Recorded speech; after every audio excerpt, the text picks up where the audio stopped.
Hello बच्चों, आपका स्वागत है आपके अपने विज्ञान के चौपाल में। अब हम नए विषय विज्ञान के साथ आगे बढ़ते हैं। विज्ञान में हमारा आज का विषय है प्रकाश। प्रकाश बहुत ही रुचिकर टॉपिक है। अब हम सबसे पहले समझेंगे कि प्रकाश कहते किसे हैं। अगर ये सामान्य सी बात है और छोटी कक्षाओं में भी पढ़ाया जाता है कि प्रकाश वह कारण है जिसके सहायता से हम किसी वस्तु को देखते हैं। तो प्रकाश एक कारण है जिसके सहायता से हम किसी वस्तु को देखते हैं, लेकिन साथ ही हम किसी वस्तु को देखते हैं, इससे क्या तात्पर्य है? इसका अर्थ है कि आंख वाले व्यक्ति, स्वस्थ आंख वाले व्यक्ति, यानी प्रकाश वह कारण है जिसके सहायता से एक आंख वाला व्यक्ति किसी भी वस्तु को देख सकता है। अब व्यक्ति ही नहीं, कोई भी जिसके पास आंख और प्रकाश उपलब्ध हो वह किसी भी वस्तु को देख सकता है। अब होता क्या है कि जब भी प्रकाश किसी वस्तु पर पड़ती है, प्रकाश किसी वस्तु पर पड़ती है तो वह टकराकर और मानव नेत्र या किसी भी जीव की नेत्र पे पड़ती है और फिर उसका प्रतिबिंब क्या होता है? रेटिना पे बनता है। उसका प्रतिबिंब रेटिना पे बनता है, जिसके कारण मानव को या किसी भी जीव को कोई भी वस्तु दिखाई पड़ती है। तो ये तो एक परिभाषा हो गया जो बचपन से लेके अभी तक जो है पढ़ते आ रहे होंगे। इसका दूसरा परिभाषा दिया जाता है कि प्रकाश एक प्रकार की ऊर्जा है जो विद्युत चुंबकीय तरंग के रूप में संचारित होती है। अब देखिए, यहाँ पे समझने वाला बिंदु ये है कि प्रकाश एक प्रकार की ऊर्जा है, ठीक है, समझ में आया। यह विद्युत चुंबकीय तरंग के रूप में संचारित होती है। कैसे संचारित होती है? विद्युत चुंबकीय तरंग के रूप में। कैसे? विद्युत चुंबकीय तरंग के रूप में। अब हमारे दिमाग में ये प्रश्न आता है कि ये विद्युत चुंबकीय तरंग होता क्या है? विद्युत चुंबकीय तरंग जो है क्या होता है, इसे समझना काफी जरूरी है। तो जब आपसे पूछा जाता है कि विद्युत चुंबकीय तरंग क्या होता है, तो आप सामान्य तौर पे जवाब देते हैं कि विद्युत चुंबकीय तरंग वह है जिसके गमन के लिए माध्यम की आवश्यकता नहीं होती है। क्या है? विद्युत चुंबकीय तरंग वह है जिसके गमन के लिए माध्यम की आवश्यकता नहीं होती है। नंबर एक, इसके गमन के लिए माध्यम की आवश्यकता नहीं होती है। माध्यम की आवश्यकता नहीं होती है, ठीक है। इसके गमन के लिए माध्यम की आवश्यकता नहीं होती है, मतलब स्पष्ट है कि प्रकाश एक विद्युत चुंबकीय तरंग है। क्यों? क्योंकि प्रकाश जो है निर्वात से होकर के धरती तक पहुंचती है, तो प्रकाश एक विद्युत चुंबकीय तरंग है। तो अब आपके मन में प्रश्न आ रहा होगा कि प्रकाश विद्युत चुंबकीय तरंग है या विद्युत चुंबकीय तरंग ही प्रकाश होती है? जी, प्रकाश जो है वह एक विद्युत चुंबकीय तरंग है, क्योंकि विद्युत चुंबकीय तरंग के और भी उदाहरण हैं, जैसे एक्स-रे, एक्स किरणें जो होती है वो भी विद्युत चुंबकीय तरंग है। रेडियो तरंगें, यह भी विद्युत चुंबकीय तरंगें हैं। तो प्रकाश भी इसी प्रकार विद्युत चुंबकीय तरंग है।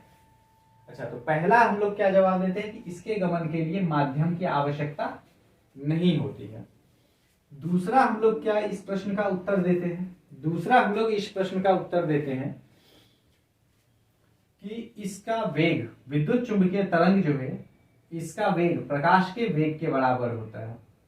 विद्युत चुंबकीय तरंग का वेग किसके बराबर होता है? प्रकाश के वेग के बराबर होता है। प्रकाश के वेग के बराबर होता है। सीधी सी बात है कि अगर प्रकाश एक विद्युत चुंबकीय तरंग है तो उसका वेग भी समान होगा, यानी विद्युत चुंबकीय तरंग का वेग क्या होता है? प्रकाश के वेग के बराबर होता है।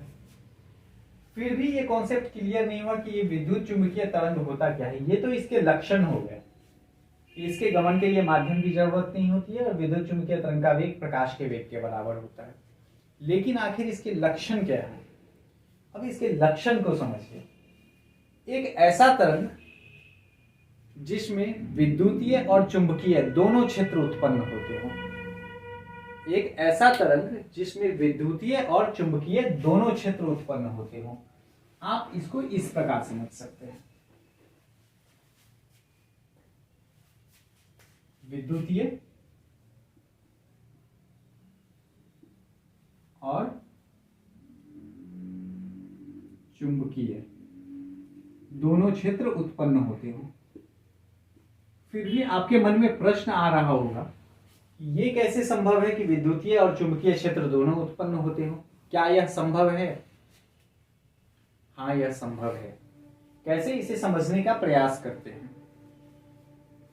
आप लोग जानते हैं, आप लोग पढ़े होंगे विद्युत धारा वाले अध्याय में या विद्युत चुंबकत्व वाले अध्याय में आप लोगों ने छोटी कक्षा में भी पढ़ा होगा, बस उस पर थोड़ा सा ध्यान देना है। आप लोग जानते हैं कि अगर किसी चालक से होके धारा प्रवाहित हो रही है तो क्या इसके चारों ओर विद्युतीय क्षेत्र पैदा होते हैं? स्पष्ट उत्तर होगा कि हाँ, विद्युतीय क्षेत्र पैदा होते हैं। मान लो इधर जो है धारा प्रवाहित हो रही है तो क्या होगा? विद्युतीय क्षेत्र पैदा होगा।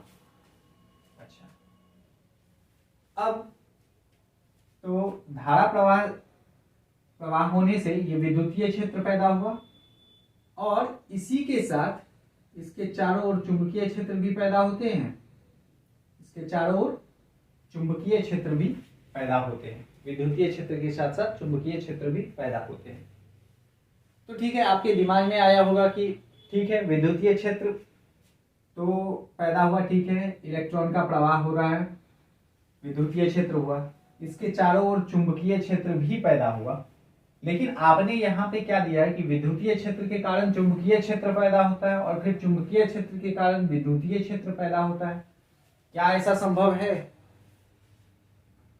खुद दिमाग लगाइए, ये भी संभव है। और ये कब संभव है? जब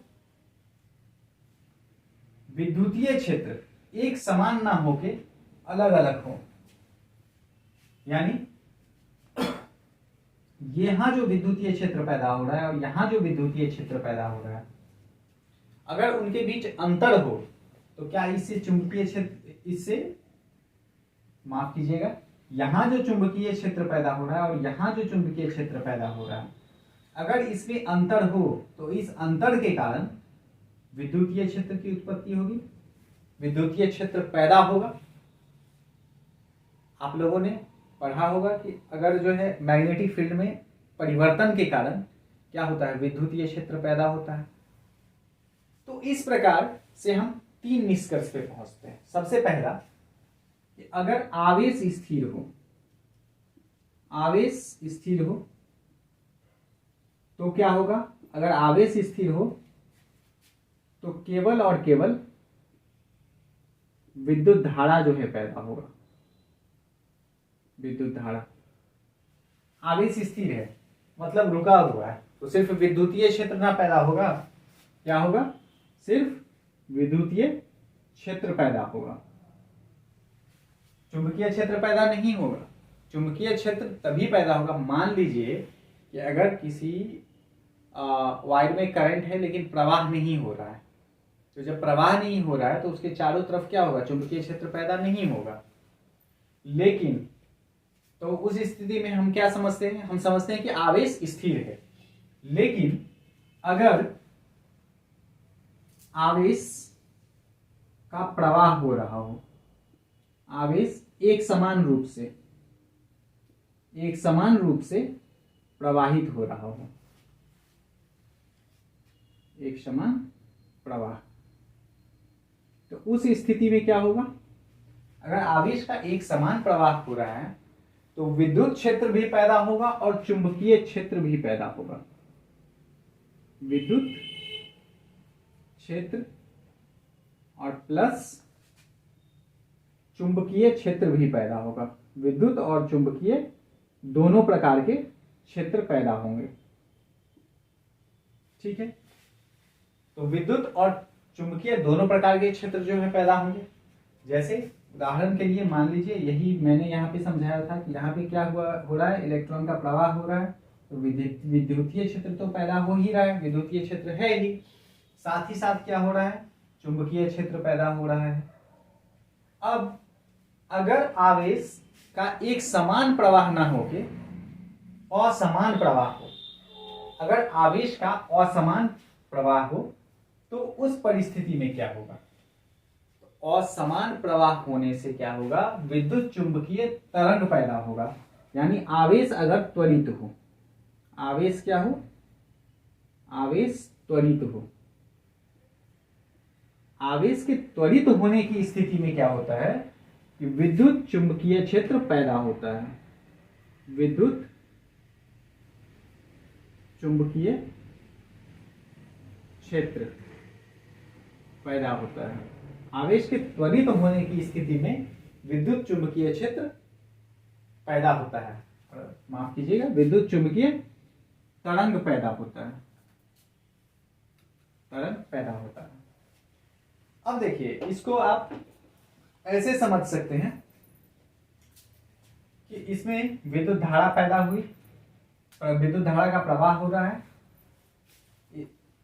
तो फलस्वरूप जो है विद्युतीय क्षेत्र इसमें विद्यमान होगा ही।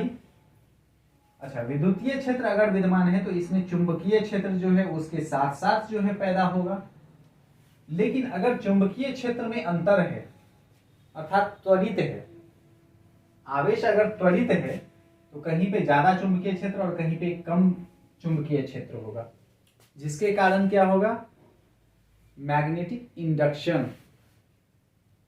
मैग्नेटिक इंडक्शन मतलब अगर अलग अलग चुंबकत्व वाले दो क्षेत्र परस्पर नजदीक आए या जो है उनके क्षेत्र में जो है चुंबकीय क्षेत्र में बदलाव हो तो उसके कारण क्या होती है, विद्युत धारा पैदा होती है। तो अब देखिए, विद्युत धारा के कारण क्या हो रहा है, चुंबकीय क्षेत्र पैदा हो रहा है। विद्युत धारा के कारण विद्युत धारा इधर, चुंबकीय क्षेत्र इधर, और अगर चुंबकीय क्षेत्र इधर वो कर रहा है तो फिर विद्युत धारा इधर। तो इस तरह से हम क्या निष्कर्ष निकालते हैं कि चुंबकीय क्षेत्र, चुंबकीय क्षेत्र,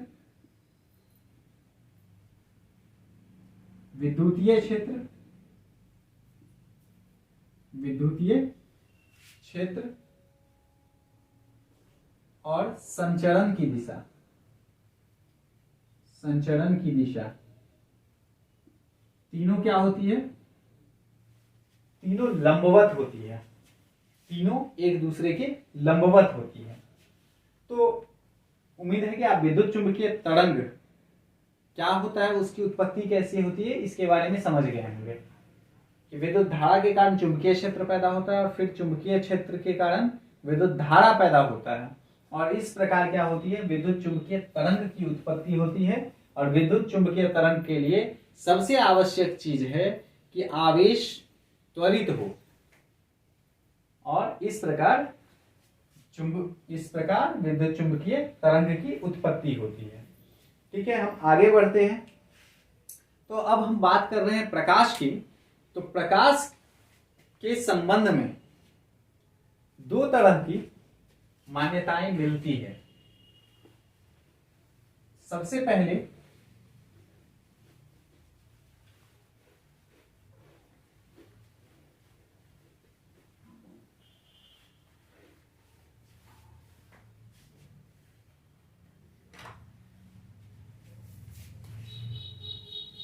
नंबर 1,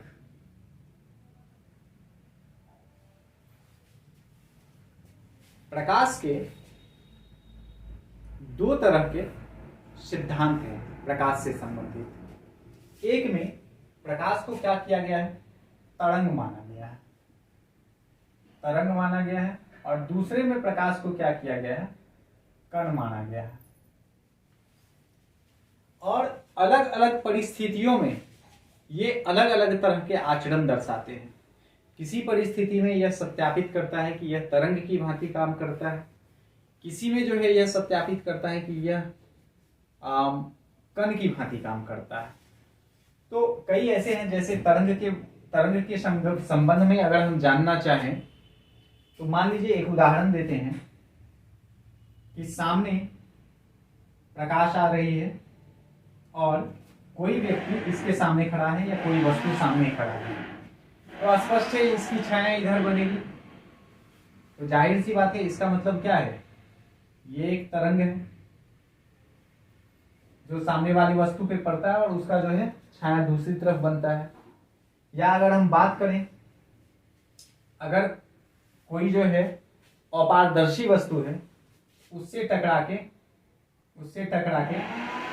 लौट जाती है, तो इसका अर्थ है कि यह एक तरंग है। तो इस प्रकार प्रकाश का सीधी रेखा में गमन होना, परावर्तन, अपवर्तन, व्यतिकरण, बहुत सारी घटनाएं हैं जिसके आधार पे ये बताया गया है कि प्रकाश जो है तरंग है। लेकिन कुछ घटनाएं हैं जिसमें यह तरंग, अगर हम इसको तरंग के मान के चलें तो उन घटनाओं की व्याख्या नहीं हो पाती है। जैसे क्रॉम्पटन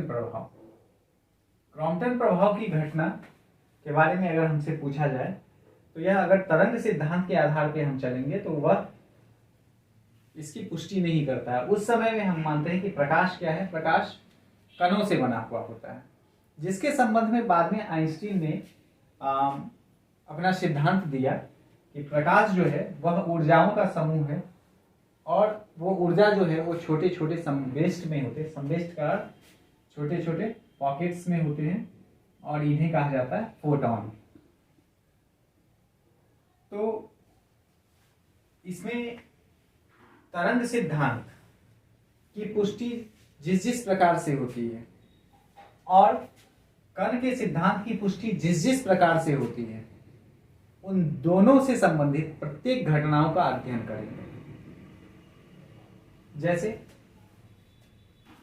अब प्रकाश विषय कितना रोचक है इसके बारे में आप समझिए। सबसे पहले हम तरंग से संबंधित घटनाओं के बारे में समझते हैं।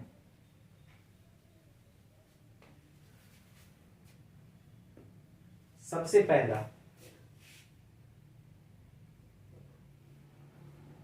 प्रकाश का सीधी रेखा में गमन। प्रकाश का सीधी रेखा में गमन।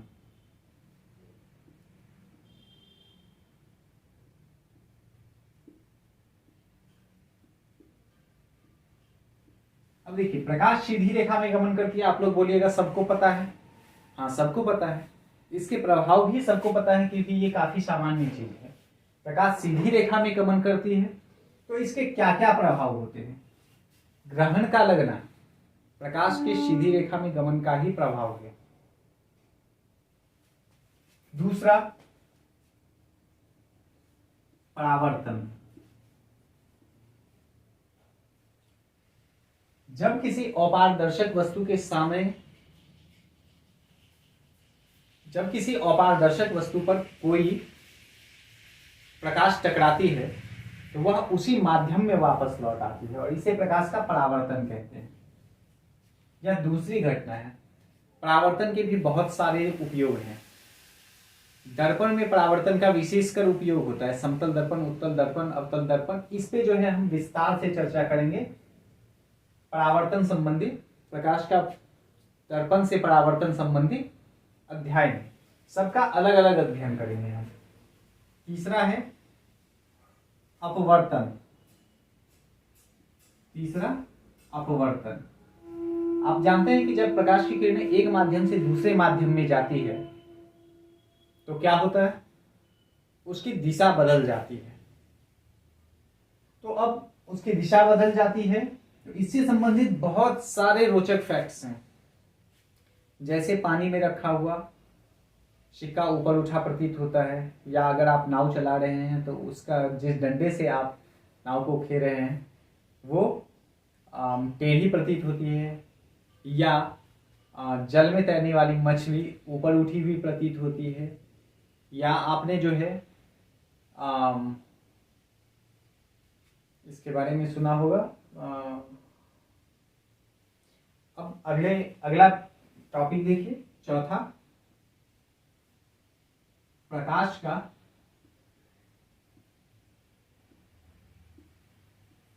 पूर्ण परावर्तन, पूर्ण आंतरिक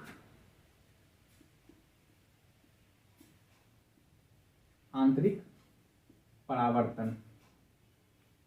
प्रकाश का पूर्ण आंतरिक परावर्तन, ये भी काफी रोचक फैक्ट है। मृगमारीचिका का नाम आपने सुना होगा, या आपने इसका मैं और सामान्य उदाहरण देखता हूं कि कभी कभी जो है आप सड़क पे चल रहे होंगे और आपको लगता होगा कि थोड़े दूर आगे पानी है, लेकिन जब आप नजदीक जाते होंगे तो वह गायब हो जाता होगा। वह प्रकाश के पूरा आंतरिक परावर्तन का ही परिणाम होता है। मृगमारीचिका रेगिस्तान में होती है, रेगिस्तान में भी इसी प्रकार का भ्रम पैदा होता है। या अंटार्कटिका में अगर कोई जहाज आ रही है तो ठंडी और धुंध वाले जो है मौसम में वह उल्टी आकाश में लटकी हुई प्रतीत होती है। इस सब का जो है प्रकाश का पूर्ण आंतरिक परावर्तन ही इसके लिए जिम्मेदार है। इस घटना के बारे में भी अच्छी तरह से पढ़ेंगे। 5 नंबर, व्यतिकरण।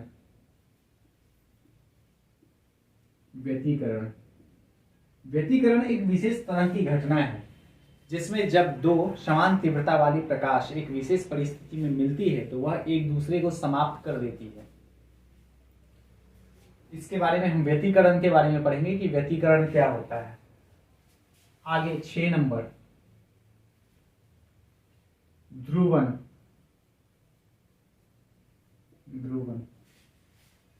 अभी एक चश्मा जो है बड़ी ट्रेंडिंग में है, आप लोग जो है सुने होंगे, देखे होंगे कि जो है सामने से अगर किसी वाहन से प्रकाश आ रही है और हमें आंखों में चकाचौंध से बचना है, होने वाली चकाचौंध से बचना है, आंखें चुंधियाने से बचना है, तो एक चश्मा आती है जिसे हम पहन लेते हैं। उस चश्मा में पोलराइड लगा रहता है जो क्या करती है कि प्रकाश को ध्रुवित कर देती है।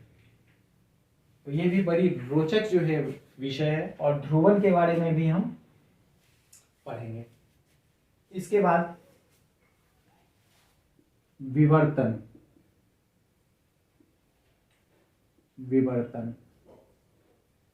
विवर्तन क्या होता है? देखिए, सामान्यतः हम क्या देखते हैं कि प्रकाश किसी वस्तु पे पड़ेगी और उसकी छाया स्पष्ट रूप से जो है दूसरी तरफ बनेगी। अब मान लीजिए कि अगर हम लोग हैं, हम लोग के सामने आगे जो है सांड आ जाए तो क्या करेंगे? हम बगल से निकल जाएंगे, कभी भी उसके सामने जाएंगे लड़ने के लिए। तो क्या ऐसा प्रवृत्ति प्रकाश के अंदर होता है क्या? हाँ, होता है। प्रकाश के अंदर भी ऐसा प्रवृत्ति होता है, लेकिन कब? जब कण बहुत छोटे हों। जब कण बहुत छोटे हो तो प्रकाश के अंदर प्रवृत्ति होती है कि वह साइड से गुजर जाती है और कण की छाया में प्रवेश कर जाती है। एक एग्जांपल देखिए, यहाँ पे बहुत छोटा कण है, यहाँ से जो है प्रकाश जा रही है, अब ये इसके मार्ग में आ गई, ये ऐसे करके ऐसे मुड़ती है। तो प्रकाश की यह घटना जो है विवर्तन कहलाती है और यह काफी रुचिकर घटना है, रोचक घटना है। इसके संबंध में हम सेपरेटली पढ़ेंगे। तो विवर्तन हो गया। 8 नंबर, प्रकाश का प्रकीर्णन। प्रकाश का प्रकीर्णन। प्रकाश का प्रकीर्णन का भी जो है कई रोचक घटना है, जैसे समुद्र का नीला दिखाई देना, अंतरिक्ष का काला, अंतरिक्ष यात्री को अंतरिक्ष का आकाश काला दिखाई देना। उसके बाद जो है सुबह और शाम के समय सूर्य का लाल दिखाई देना, दोपहर के समय उसका सूर्य का सफेद दिखाई देना, आकाश का नीला दिखाई देना, समुद्र का नीला दिखाई देना। ये सब बहुत सारी घटनाएं हैं जो प्रकीर्णन पे, प्रकाश के प्रकीर्णन पे आधारित है। इंद्रधनुष का बनना, ये सब बहुत सारी जो है घटनाएं इसमें देखने के लिए मिलेगी।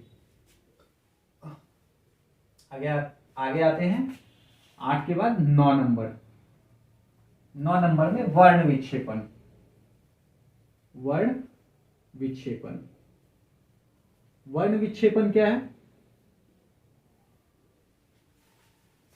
जब प्रिज्म से होकर श्वेत प्रकाश गुजरती है तो वह 7 रंगों में विभक्त हो जाती है। इसे वर्ण विक्षेपण कहते हैं। तो वर्ण विक्षेपण क्या होता है, किस कारण से होता है, इसके बारे में भी हम विस्तार से अध्ययन करेंगे।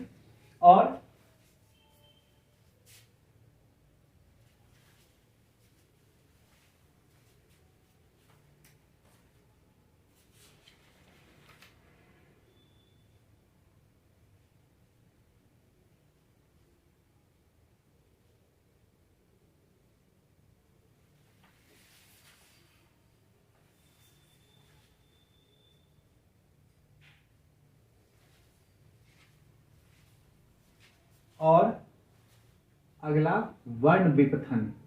वर्ण विपथन, वर्ण विपथन क्या होता है कि जब कभी लेंस से होकर श्वेत प्रकाश को गुजारा जाए और किसी वस्तु का प्रतिबिंब बनाया जाए तो वह रंगीन और अस्पष्ट होता है। आखिर इसका क्या कारण होता है, इसके बारे में हम समझेंगे।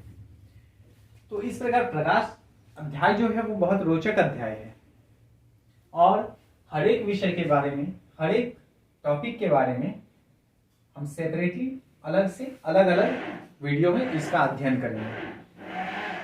तो मिलते हैं अब भौतिकी में प्रकाश की अगली कक्षा में।